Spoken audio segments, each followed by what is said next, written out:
Hello, MSA families.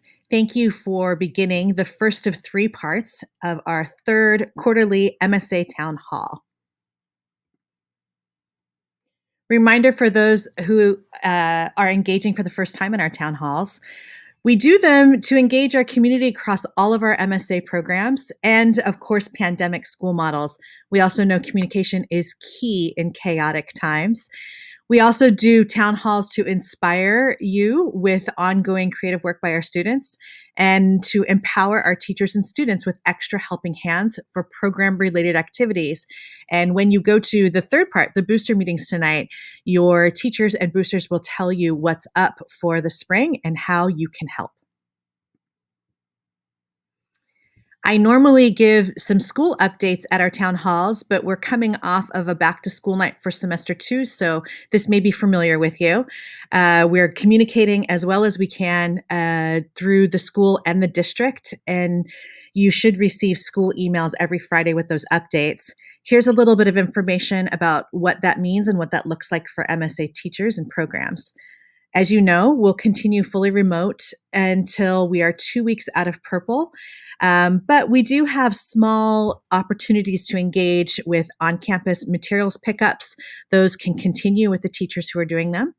And we've built the spring structures to make sure that students can continue to learn no matter what their health status is or their context of their family. So learning is a priority. And then when we return, there are still some questions remaining around higher risk activities such as choir, theater, and wind ensemble, and I'll show you why. As you can see from this graphic, art classes that are done indoors are incredibly safe, and so we really look forward to welcoming kids back into our drawing and painting class, our product design, our cinematic arts. But classes like band and orchestra, choir, and drama performance, I call them our spit heavy classes. Those are still in question on how we will handle that, so I will continue to update you as I hear more news. We know that all of the Zooming is not necessarily the best thing for all of our kids, and they are not feeling good about connecting just via their screens. So it made me think about what we could do to safely stay connected.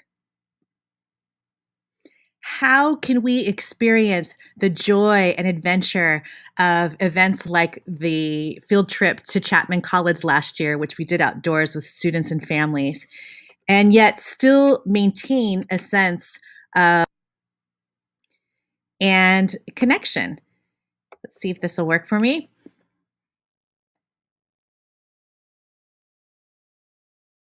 Safety and connection, such as our drive-by events, which are incredibly safe and we do our best and they feel really good when we do them.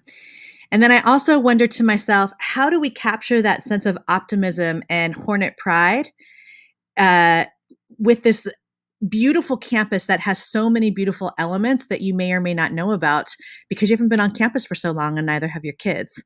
I have some ideas. This chart demonstrates activities out in the community from highest risk to lowest risk.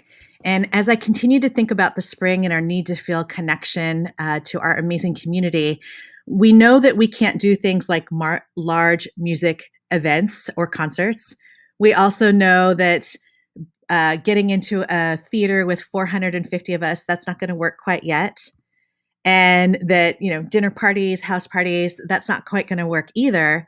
But what if we could plan an event that was like walking in a busy downtown or going to a museum or library, which is lower risk, or maybe even taking a walk with a group of people with masks and using social distance?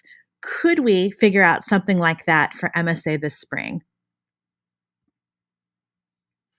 So we are going to turn our focus from the uncertainties and the burdens and the pains to some silver linings and some opportunities. And I have this great idea I want to share with you that we've been working on through the MSA Foundation and with all of our teachers.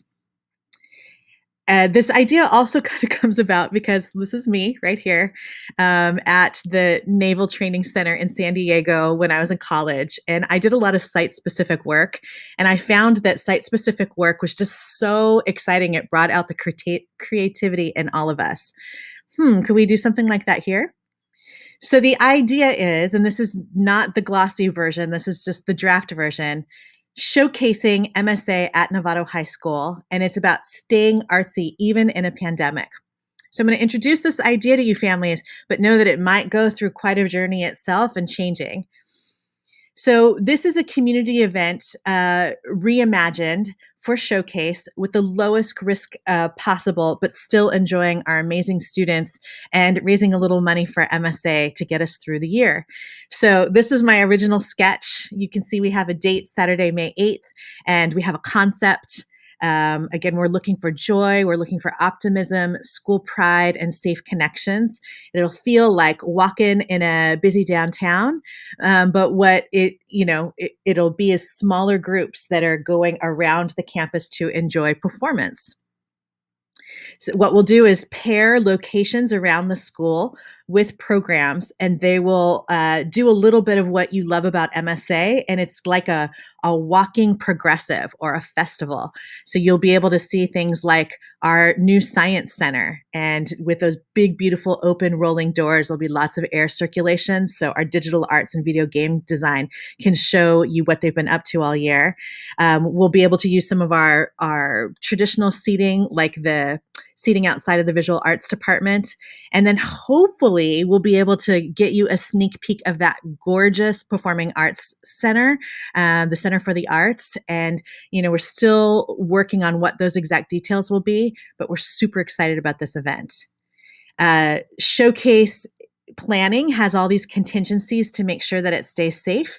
If we can be in the orange level, I can imagine 8 groups of 20 to 30 around the campus and rotating for a 2.5-hour event. But if the health level is at red, then maybe we'll film pieces of that and we'll see it all on May 8th. And even if we have to go 100% remote, we still believe that this concept of showcasing MSA at Novato High School is something that will continue to build joy and connection across our community. So again, save the date, Saturday, May 8th. Put nothing on your calendar that day. Let's all cross our fingers. Maybe when I see you Tuesday evening, you can do this for me so I know you're in solidarity with that idea. Showcasing MSA at Novato High School. And I hope this little preview of that idea just made you feel that sense of optimism. But even more so, I know that speaking to kids and seeing what they're up to is what motivates so many of us. So when you come to the live town hall, we'll have a mini panel and some students will present what they've been thinking about and creating during the quarantine. Super excited about that. And so what you need to think about and do next is go back to the email where you found this video link. And you will also find the link for Tuesday evening, 6 o'clock. And that's for the live portion where the students will do a panel. And then you can also ask me any questions that you might have. Feel free to email me the questions that you have or topics that you want to talk about before we get there.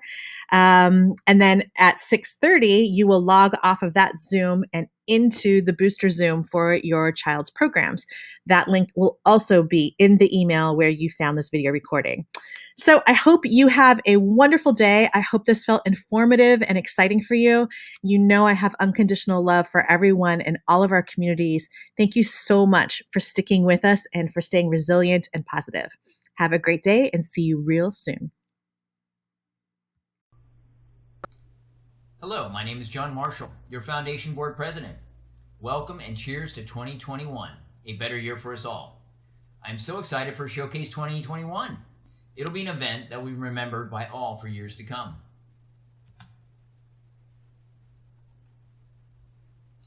The chart depicts our Foundation's funding roadmap. Please note, performance sales will be a non-starter in this COVID year. The greatest funding support comes from you through our annual giving campaign and fundraising events. Our fundraising status through the year-end 2020. The majority of the dollar gap is in annual giving, and we're behind in other funding sources. Note our family businesses have really stepped up. The challenge before us is to close the funding gap of $73,000. Family participation by class is growing, thanks to all of you that contributed to our board match in December. So we're at 72% of our goal and still need funds to support our teaching artists, replenish art supplies, purchase online art curriculum, and provide sound and video editors to assemble quality performances, and more. Please contribute a lump sum or make a monthly contribution that works with your household budget. Now, not only am I asking for your money, but we need your time and expertise as well. Be an MSA leader with your hand on the pulse, willing to jump in the deep end. Boosters are the backbone support for our program activities and fundraisers. Event organizers or production experts are needed for planning committees. If you have an expertise, please share it with MSA. You can sign up through the bit.ly link below. Thank you all for what you do to support our amazing young artists and teachers. Have a great evening.